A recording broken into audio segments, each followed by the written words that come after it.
नमस्कार दोस्तों, मैं doctor Vinod Kumar Agarwal, hope health wealth centre Lucknow से।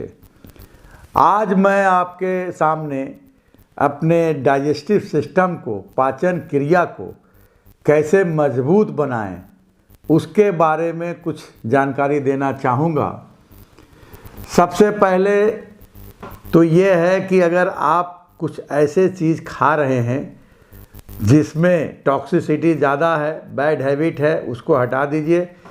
सुबह सुबह आप सबसे पहले 2 गिलास पानी स्वच्छ हल्का गुनगुना पीजिए और जो भी आप 1 चुटकी हल्दी डाल दें या आप कह लीजिए दालचीनी के या अजवाइन का गर्म पानी पी लीजिए, उससे पेट आपका साफ़ रहेगा। गुड़ का सेवन कर लीजिए तो भी पेट साफ रहेगा। इससे पाचन क्रिया को बढ़ाने में मदद मिलती है। मॉर्निंग में कुछ आप warm up exercises, light exercises आप करें जिससे कि आपका इंटेस्टाइन का मूवमेंट हो, हार्ट, किडनी, लीवर हर चीज़ बेहतर हो, मसल्स आपके मजबूत हों। तो आधा घंटा की एक्सरसाइज करने के बाद फिर जो है कुछ योगा, डीप ब्रीदिंग वगैरह करिए। तो उससे क्या होगा कि आपका जो है भूख की क्रिया बढ़ेगी, मतलब आपका डाइजेशन बहुत इजली होगा। और फलों का सेवन बिफोर लंच, मतलब ये जो नाश्ते के साथ में जो आपका चाय है और बेकरी का आइटम है, इसको हटा दीजिए। यहाँ पे फलों का सेवन आप करें। फल में बहुत ज़्यादा फाइबर होते हैं, डाइटरी फाइबर। उससे क्या होता है कि बहुत जल्दी इजली डाइजेस्ट होता है और मेटाबॉलिक एक्टिविटीज़ बढ़ती है। एंटीऑक्सीडाइजिंग एजेंट भी फल में होते हैं। तो जैसे आपने कुछ फलों का सेवन किया, पपीता हो गया, अमरूद हो गया, पाइनएप्पल हो गया, उसके साथ में आपका जो भी आपको फल अवेलेबल हो, महंगा या सस्ता, जो इजली मिल सके, उसको अच्छे तरह से धुल के खाना खाने के पहले अगर आप इसको लेते हैं तो आपके पाचन क्रिया मजबूत होगी। उसके बाद जो आप खाना खा रहे हैं उसमें ये ध्यान देना है कि आप गेहूं की मात्रा कम कर दीजिए। अगर रोटी आप खाते हैं लंच में तो गेहूं की मात्रा बिल्कुल ना के बराबर हो। वहाँ पे आप मोटे अनाज का सेवन, उसको मिक्स रोटी भी बोलते हैं, उसको आप लीजिए। तो क्या होगा, और सब्जियों की मात्रा बढ़ा दीजिए। जो लीफी सब्जी है, हरी सब्जियां हैं, उसकी मात्रा आप बढ़ा दें। छिलके वाली दाल खाइए साथ में तो अच्छा रहेगा। अगर कोई नॉनवेज के शौकीन हैं तो उसके साथ सलाद मस्ट है, मतलब प्याज का, चुकंदर का, गाजर का, ये सलाद बना करके आप लंच के समय आप इसको खाइए तो डाइजेस्ट करने में आसानी रहेगी। कभी भी नॉनवेज रात में ना खाइए। दिन में खाते हैं तो एक तरह से जो एक्टिविटीज़ आपकी हो रही है उससे थोड़ा डाइजेस्ट होता है, क्योंकि नॉनवेज को पचने में कम से कम 16 से 20 घंटा लगता है। और अगर आप रात में खाएंगे तो सुबह आपका पेट साफ नहीं होगा। आप देखेंगे कि थोड़ा सा इनडाइजेशन हो रहा है, पेट में जलन भी हो रही है, दर्द भी हो रहा है, ज़्यादा मसाला, क्योंकि नॉनवेज में अक्सर मसाला का यूज़ ज़्यादा होता है, ग्रेवी ज़्यादा होता है, तेल का आइटम, तेल आप ज़्यादा खा लेते हैं जाने अनजाने में। तो रात में नॉनवेज खाने से बचें। रात के डिनर में, लंच में आप ले सकते हैं। कोई नॉनवेज के शौकीन होते हैं तो उनको भी मैं मना नहीं करना चाहूँगा। भाई अपना अपना खाने का हर किसी का रिवाज है। कोई नॉनवेज ज़्यादा पसंद करता है, कोई वेजिटेरियन है, कोई नॉन वेजिटेरियन है। सबको अलाव है, अपने तरीके से अपना खाएं। लेकिन अक्सर नॉनवेज जो है आप दिन में इस्तेमाल करिए, लंच में।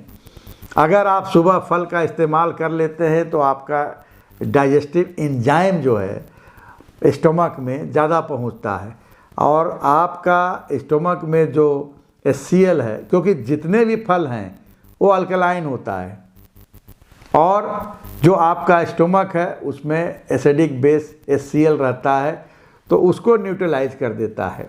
दोस्तों, कुछ लोग मतलब कुछ च्युइंगम चबाते हैं, तो वो भी एक तरह से एंजाइम बनाता है मुंह में। च्युइंगम आप जब चबाएंगे तो आपके भूख बढ़ती है, उसके रस को निगलिए नहीं, केवल आप उसको चबाइए। चबाने से क्या है कि मुंह में लार आते हैं, उसको एंजाइम, डाइजेस्टिव एंजाइम जो होता है वो ज़्यादा प्रोड्यूस होता है, तो च्युइंगम भी हेल्प करता है।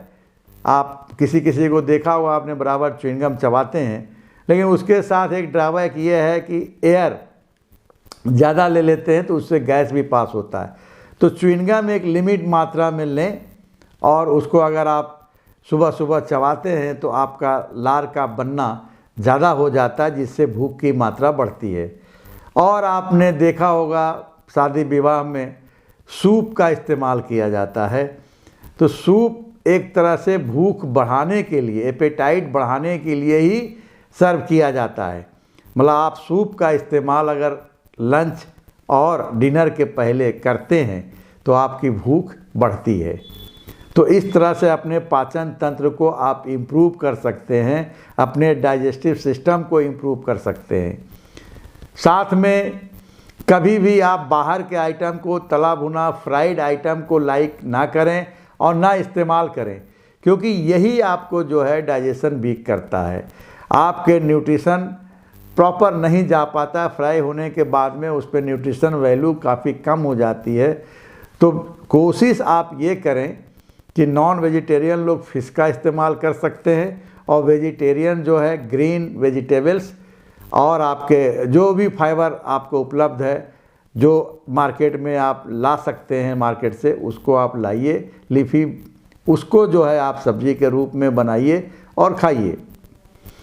उसके बाद आप आइए, किसी को आपने देखा होगा कि कॉन्स्टिपेशन की वजह से भी भूख मर जाता है, तो रात में इसबगोल की भूसी 1 चम्मच थोड़ी देर भिगो दें, और उसके बाद उसको आप पी लें, तो आपका कॉन्स्टिपेशन में सहायता पहुंचाता है। और इसमें कोई उस तरह का इसबगोल की भूसी ना लें जिसमें फ्लेवर हो या कलर हो। बिल्कुल सिंपल इसबगोल की भूसी यूज करें। उससे क्या होगा, आपके पाचन क्रिया को मजबूत करेगा, लेकिन उस पर आप डिपेंड ना होइए। क्यों?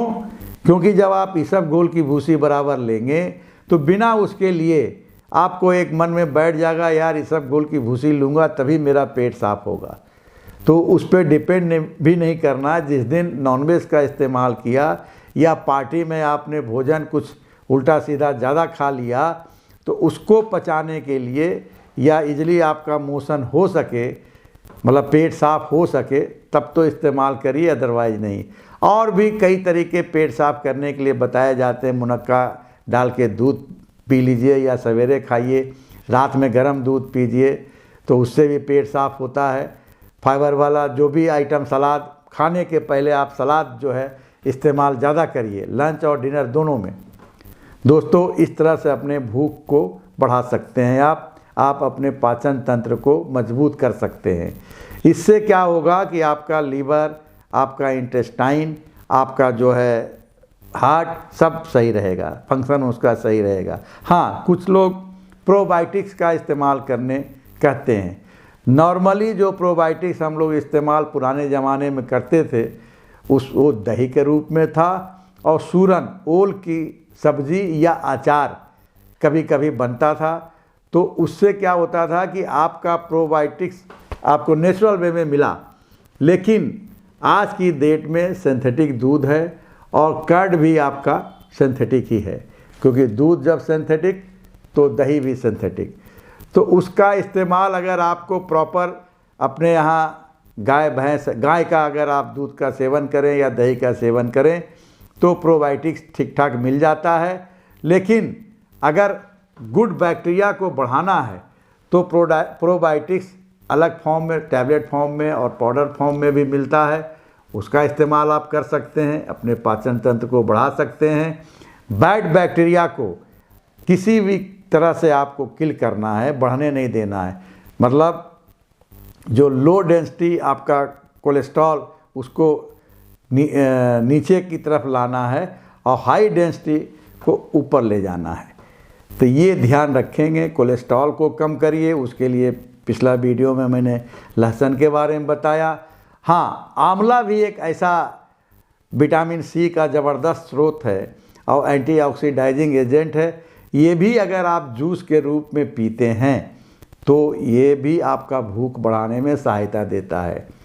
पाइनएप्पल का जूस है, ये भी एक तरह से प्योरीफाइंग एजेंट है और एंटीऑक्सीडाइजिंग एजेंट है, आपको भूख बढ़ाने में हेल्प करता है।